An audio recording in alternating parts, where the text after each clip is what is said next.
What's going on, everybody? Wayne here, and welcome to my second Yeousch Recruits video. I dedicate that first blood to Cautious Tuner, a great little community member of Yeousch, for a tear-jerking shout-out video. It brought a tear to my eye. I swear to God, it deserved an Oscar. Anyway, welcome all. I hope you're all doing great in Yeousch land. I'm doing great. I'm doing perfect. Absolutely awesome. Today, I want to talk about tips and tricks for low-level players, or for new players at least.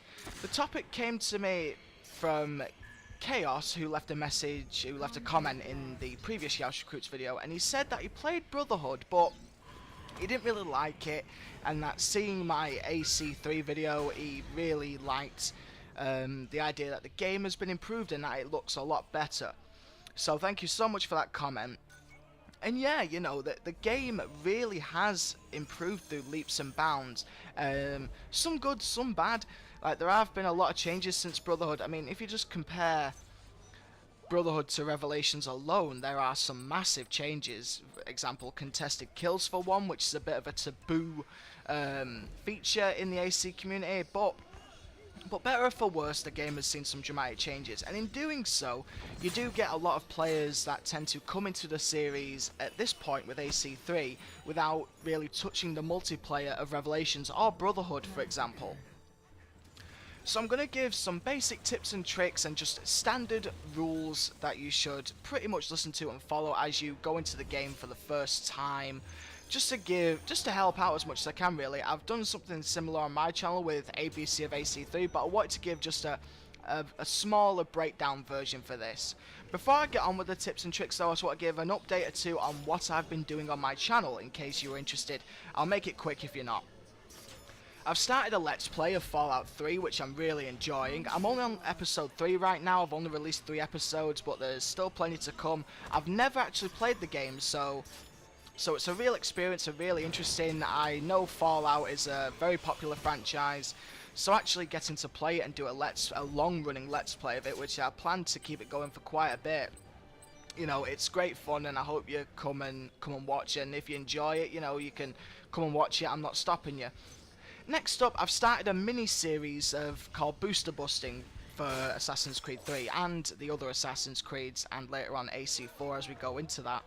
Because I've discovered boosters who I absolutely hate from the get-go have been using the extra content maps to boost their clan ranks and boost their high scores so they get higher in the ranking tables, and I find that very, very annoying. So myself and a couple of others have put it on ourselves to annoy the living hell out of them, and so far so good. I've only got 1 episode uploaded, but there are at least 2 to still be uploaded, and I will make it a regular thing where I do one every couple of weeks and stuff. So yeah. Last but not least, I personally have gone through a big change because I have been, well, hired essentially by the Assassin's Creed team. The guys that run Assassin's Creed, the guys who make it and moderate it and all that stuff, and you know, cut long story short, I was invited to be an AC expert, which is tied into the Watch program, and the Watch program is a new community program which is tied into AC4, building up to its release and its subsequent, you know, life cycle, and probably beyond to AC5, hopefully. And essentially, my job is to create content for the webpage, you know, for the channel, to create videos, as well to find the best content. And now when I say content, I mean everything from YouTube videos to fan fiction, you know, some great stories out there, cosplays, fan art, the lot. If it's made by the community, it's my job to find the best and to share it on the website.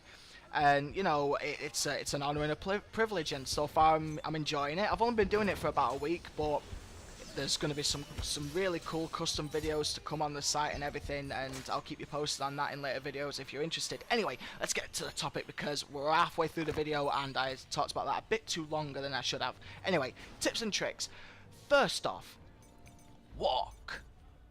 Never run. Have you ever heard the phrase, always walk before you can run? That principle links to AC3 and all the Assassin's Creeds, except the difference being, don't run as much. Like, yeah, you know, the one thing that annoys me, or not even necessarily annoys me, but just shows, you know, stupidity, if anything, is when new players, like level 1s and all the rest of it, get into the game and they get giddy as hell and start running about. And it doesn't annoy me about the fact, oh, I can't catch them, and blah, blah. No, it annoys me because running around with that kind of tactic won't get you anywhere in the match. I mean, it gives your position away and you won't be able to get close enough to your targets, and basically, it's not good, you know. Walk. Trust me, walking is great because allowing for walking allows you to raise your approach meter, and then if you get close enough to initiate the kill, you get more points. If you just run in there running randomly, you'll get 100 points for a kill, you'll get 50 points for a reckless because you would have drained your approach meter. But if you walk, you will get a discreet, which is part of which is 150.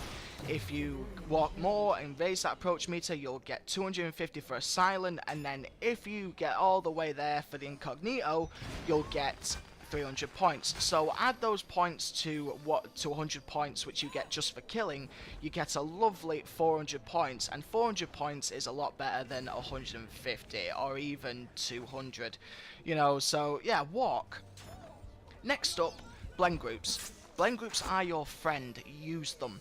Blend groups are the little sections of the map where you have NPCs standing about in. I'm in one now. I'm standing there chilling, I have a drink in my hand as the Coyote Man enjoying a beautiful beverage, and I'm just sitting back in this blend group. Blend groups are great. They're great to hide in, they're great for tactical surveillance. You know, you get in a blend group and you can look around and assess the situation, you know, find out where all your players are, whether they be pursuers, targets, or just everyone else, just to get a rough location on everyone.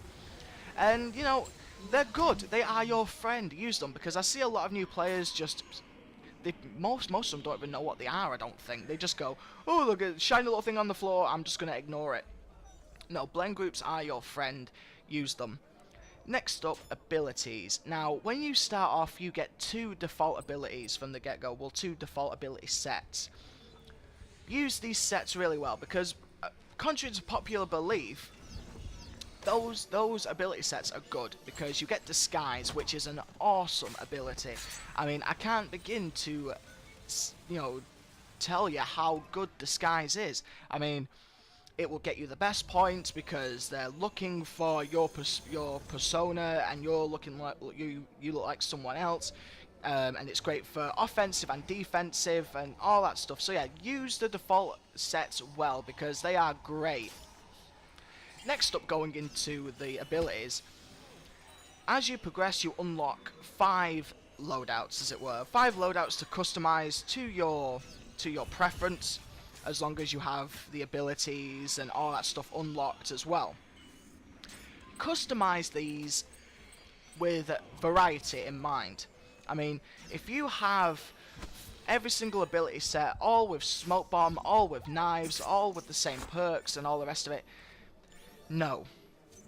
Adapt, you know, mix and match, because you can, every time you die, you can change your ability set, and you can change them in-game at any instant, but it will cost you 80 Obstago credits. But at the rate people earn Obstago credits for just playing the games, you know, it's pocket money, it really doesn't make a difference, so you can mix and match in real time as you're playing.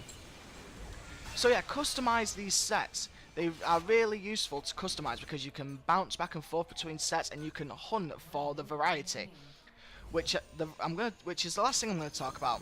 Varieties are scored whenever you earn bonuses. Now, altogether, I'm not even too sure how many bonuses there are altogether. It depends on what mode you're playing, really. If you're playing team-based, free-for-all, or whatever. But the sum total, like as you see there, I just got an extreme variety. That's because I have scored 15 different unique bonuses. Now, your abilities can be customized and crafted to help you earn these varieties. So you've got lure for one, you can use that for decoy, you can use a poison to get a poison, you can use a pistol to get a pistol, you can also use a pistol to get an execution and a mid-air kill if you shoot them as they're flying through the air. And you can get other things like stuns, which are standard, but then you also get acrobatics and all the rest of it. So yeah, hunting for variety is the key. And that's the end of the match. Thank you so much for watching. I hope you enjoyed it. I didn't really talk much about the match this time. I was up against the Hex clan, who according to their stats are actually pretty decent if memory serves. So actually winning by that much, you know, I was over the moon. Anyway, again, thank you so much for watching. Please leave a like, please leave a comment. Do you want more tips and tricks for the next one? Let me know. And if you want, come and check out the channel, subscribe and check out the stuff on there. Anyway, guys, I've got to go. Take care, be safe, and I'll see you in the next Yeousch Recruits video. Thank you so much, guys. Wayne out. Peace!